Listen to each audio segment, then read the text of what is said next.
Sabi niya, unauthorized daw. Lying that we are trying to to prevent, no? Sana na madinig namin, but unfortunately, nakakadinig po kami ng mga ganitong klase ng mga pagsisinungaling. Sana po iwasan po natin, refrain from lying, because what we wanted to find out in this hearing is yung veracity nung pag-purchase and conversion was signed by the mayor. That's the reason why you have gathered that evidence as well. Yung resolution that was certified earlier. It is not among the, it is not included in the case which was decided, Your Honor. It's a different matter altogether. Yung pong case na dinicide ng Sangguniang Panlalawigan, it involves the illegal disbursement and other irregularities pertaining to the purchase of 33 lots located But in not San the Simon. reclassification. No, Your Honor. Okay, That's mamaya na tanungin na natin Opo. si Mayor. Andiyan ba si, Mr. Chairman, si Anisete? We invited Anisete and Manggaron. Andito ba sila? Comsec? Si Anisete and Manggaron. Anisete was the original owner of the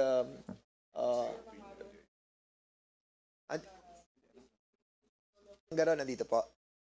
Mr. Manggaron, can we ask something lang po, no? How much did you buy for the said property? Mr. Manggaron.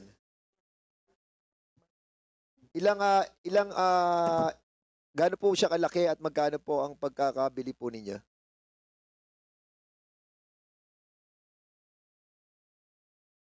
Can you use the mic, please?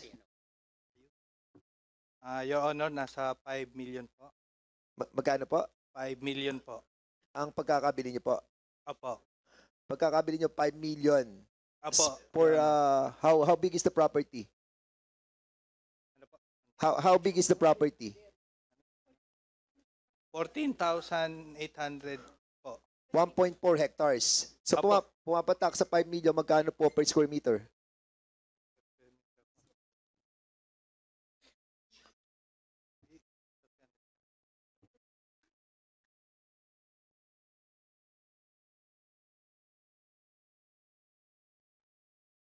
₱300.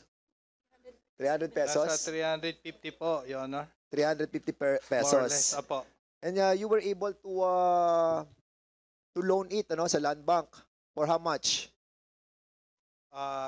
Yun po ang naging bali collateral po namin, Your Honor. Yes, so yung collateral po ninyo na 5 milyon, magkano Opo. po siya? Nag-load po kami ng 60 million po, Your Honor. Grabe, 60 million.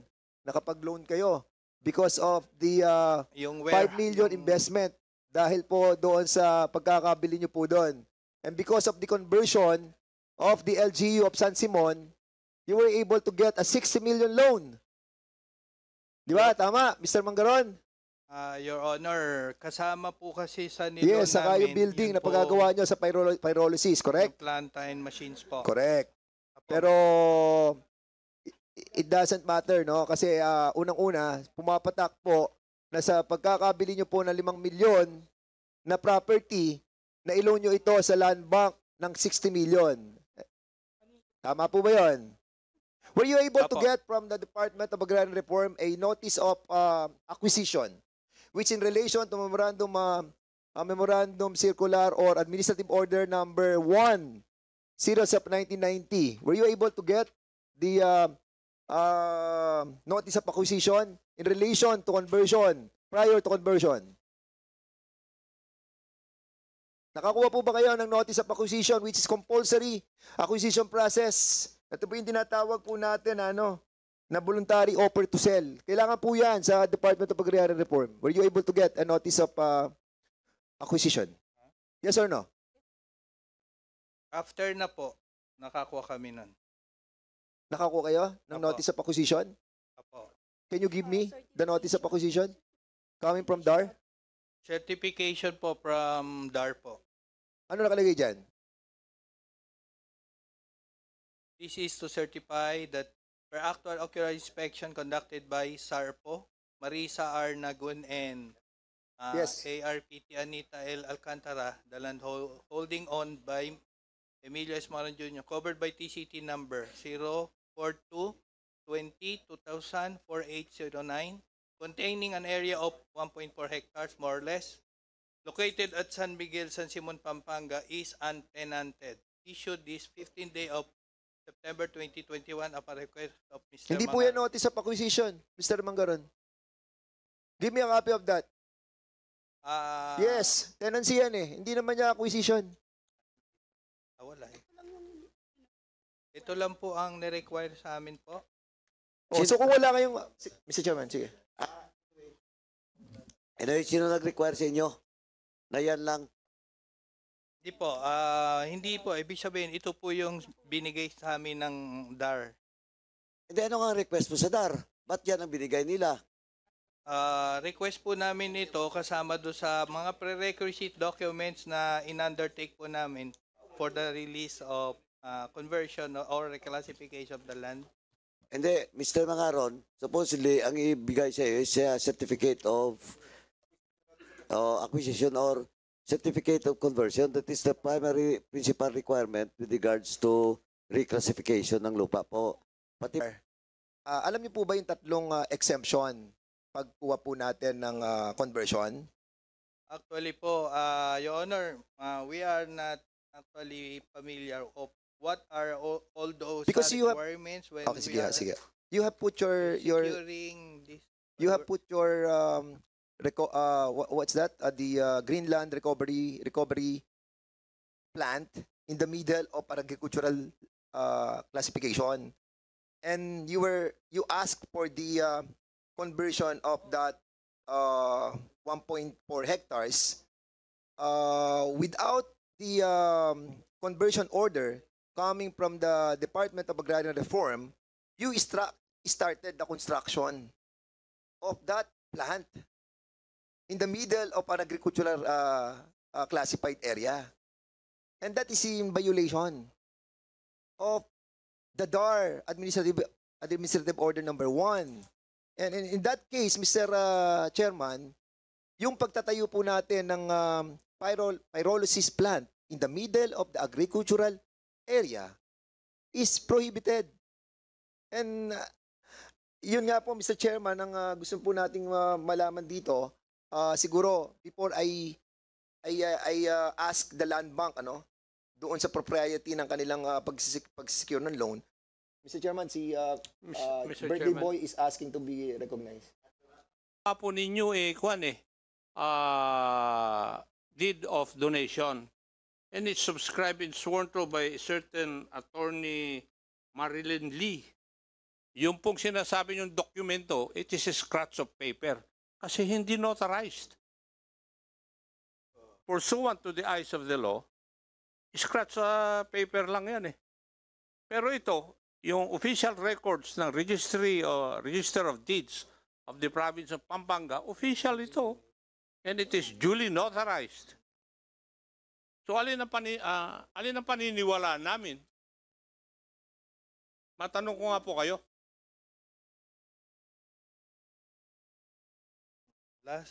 Before kasi, Your Honor, yung dating general manager namin as a liaison officer din namin that time, siya po ang nag-process po niyan.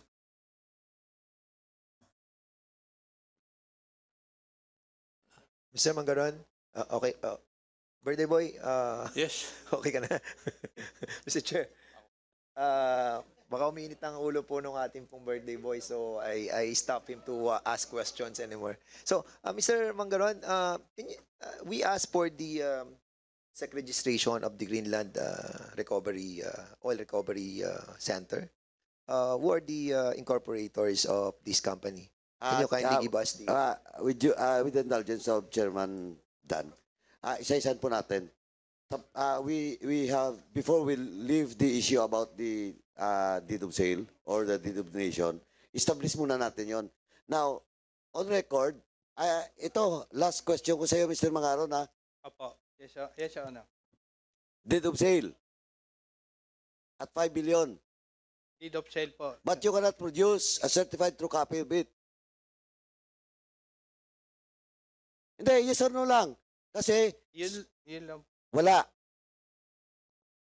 Wala. I-check po namin, pero yung record po namin... Hindi nga, you submitted it to this committee. Opo. Eh wala kayong maibigay.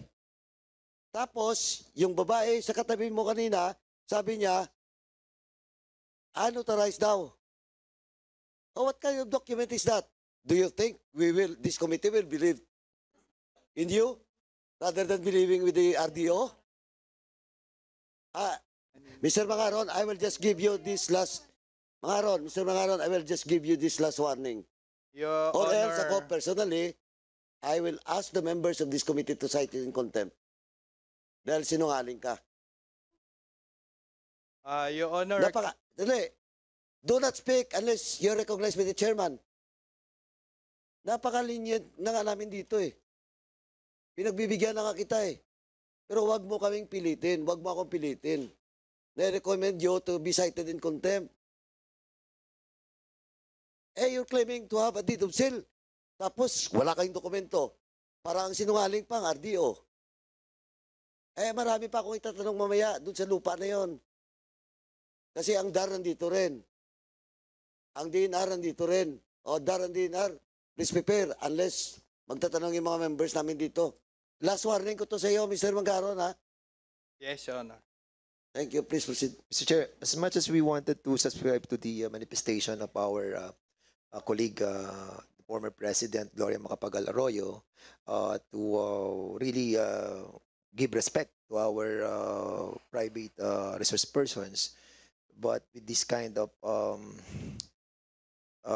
lying that we are trying to to prevent, no? Sana na mandinig namin, but unfortunately nakakadinig po kami ng mga ganitong klase ng mga pagsisinungaling. Sana po iwasan po natin, refrain from lying, because what we wanted to find out in this hearing is yung veracity nung pag-purchase and converting the property by the resolution, and not the issuance of the different national agency. Ang tanong po natin sa national agency, sa DAR, ito ba bang, andyan bang ang agrarian reform?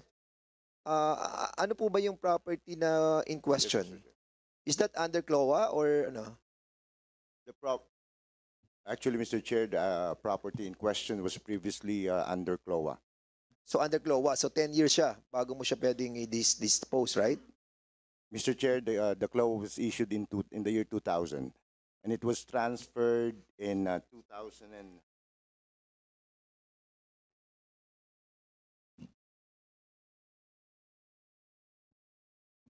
a transfer was executed in 2005, Mr. Chair, and then another title was issued in 2020, Mr. Chair, January 14. Hindi, matured na siya, nagano na siya. So actually, Mr. Chair, this is the third title from But, the previous CLOA. Have they have you issued a notice of acquisition? For the existing transfer, Mr. Chair, we cannot issue a notice of acquisition because the property was under CLOA. Correct. Yes. And with that,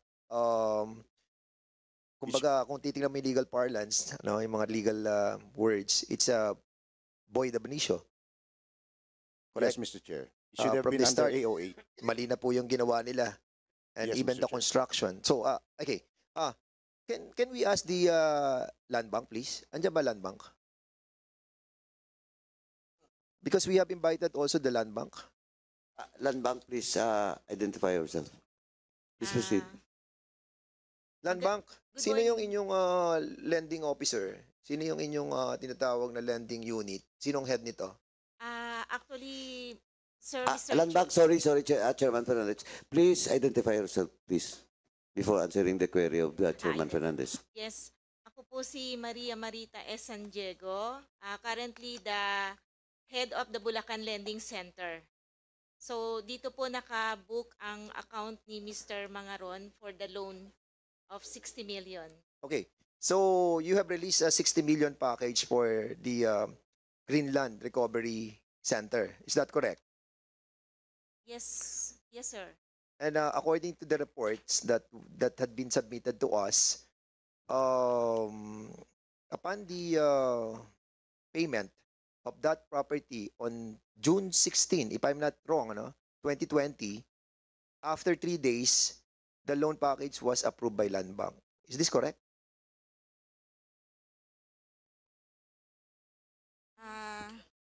Actually, sir, the loan was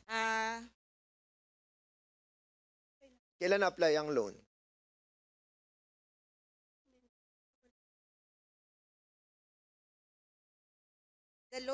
approved, sir, in March 28, 2020. March Yes, sir. 28. And the resolution that was approved by the Sangguniang was on January 14, 2020. Ang loan nyo is March, approved in March what? 16? March 28, sir, 2020. And the payment of Mangaron to Anisete was done in June. Approved na ang loan niyo bago pa bilhin. Mangaron, kailan niyo binili yung property from Anisete? Yung deed of donation. Kailan nagkaroon yung deed of donation?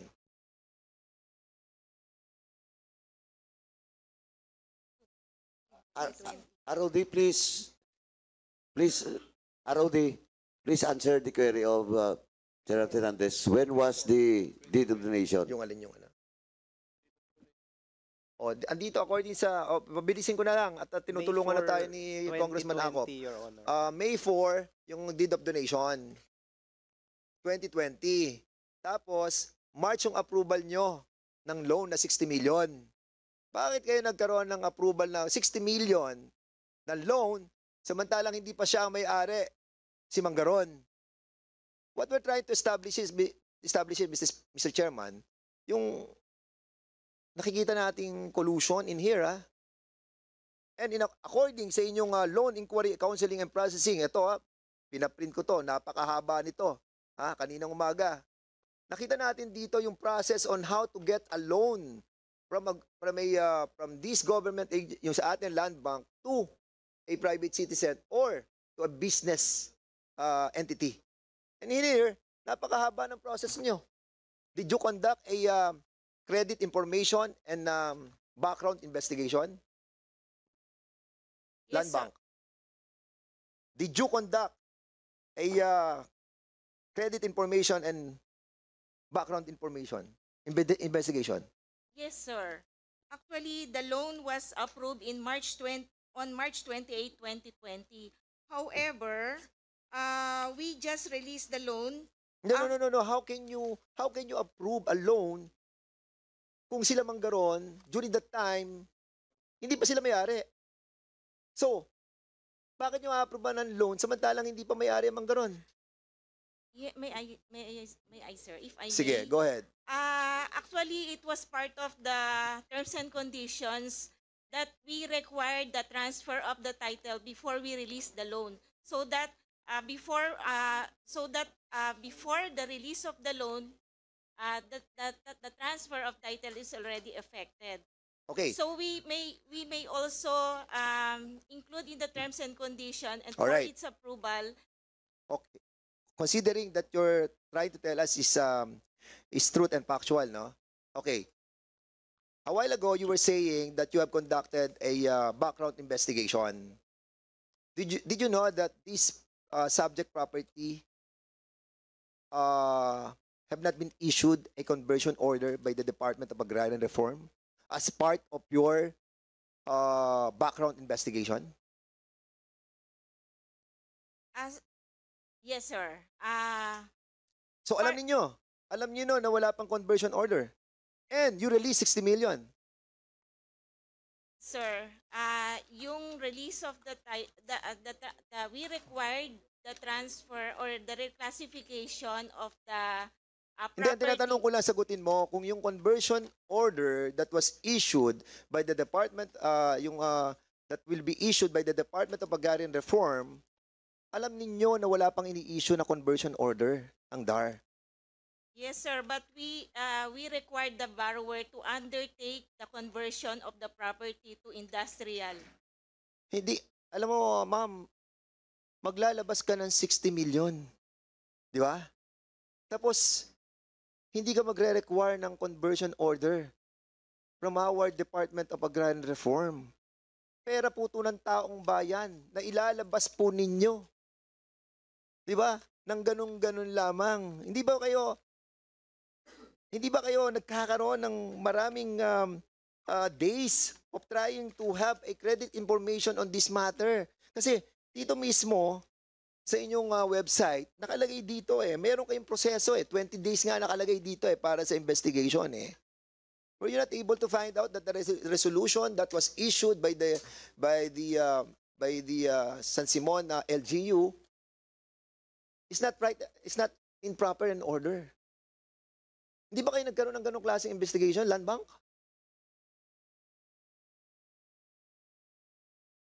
Actually, sir, we require the borrower to undertake the conversion. Yes, so nga nag-undertake sila, but ang problem dito, dapat nga magkaroon kayo ng deeper investigative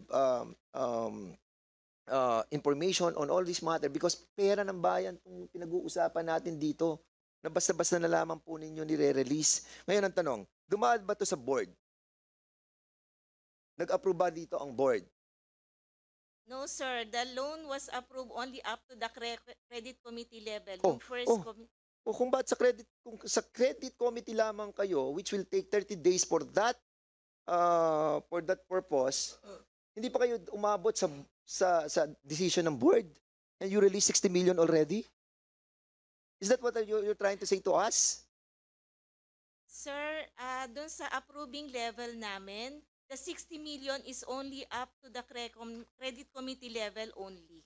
Okay. Sino ang members sa mga credit committee nito? Who approved the 60 million? The members of our credit committee are the sector heads of the bank. The lending groups of the bank. Tinatanong ko po, ma'am, sino yung mga members ng committee? Anong mga pangalan na nag-approve ng loan? Sino-sino sila? Ilan sila?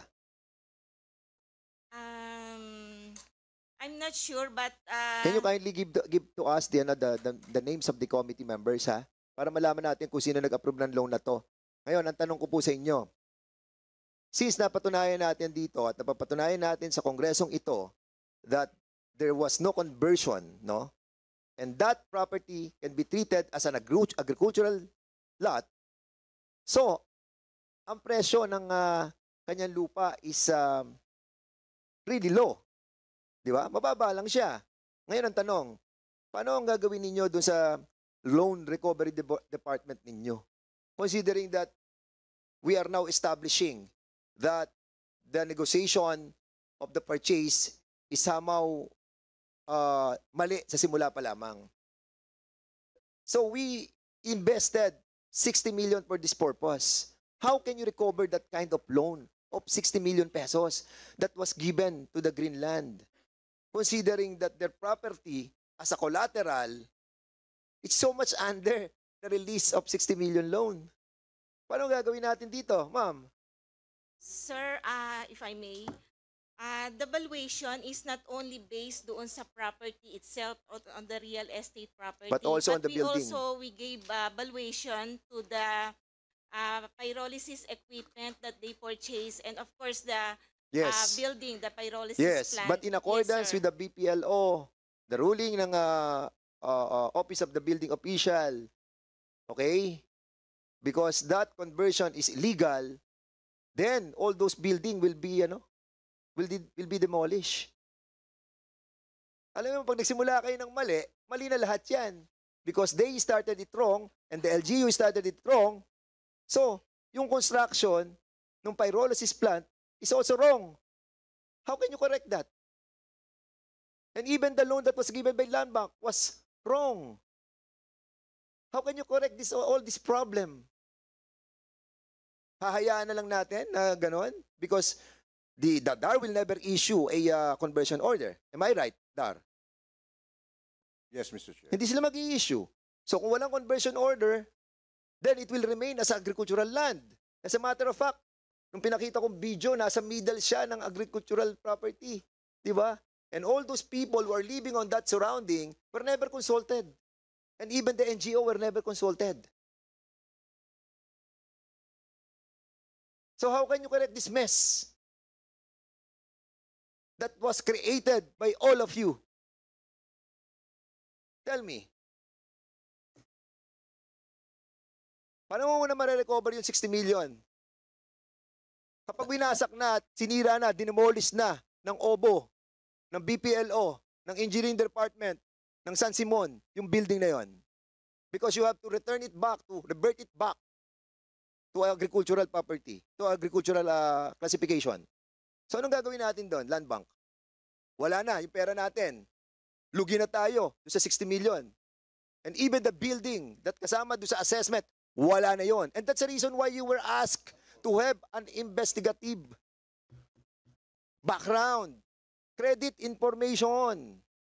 20 days ang binigay nga sa inyo sa inyo, sa website nyo. Pero you never assess, you never investigated that area. Kung inimbestigahan nyo lamang yung area, pupunta ka sa gitna noong agricultural area at makikita mo, nasa gitna siya. Nasa gitna siya. Paano nakalusot sa inyo mga mata yun? Paano nakalusot sa inyo? Did you ever try to talk to the people living on the surroundings? That the dominant people who are living there are all agricultural areas. Land bank. Yes, sir. We actually, the land was given valuation and it was appraised. So ocular site inspection was also made before the loan was. Mr. Chairman, I cannot say any more on that issue, ano? Kasi I think we just lost a 60 million loan to this Mangaron family.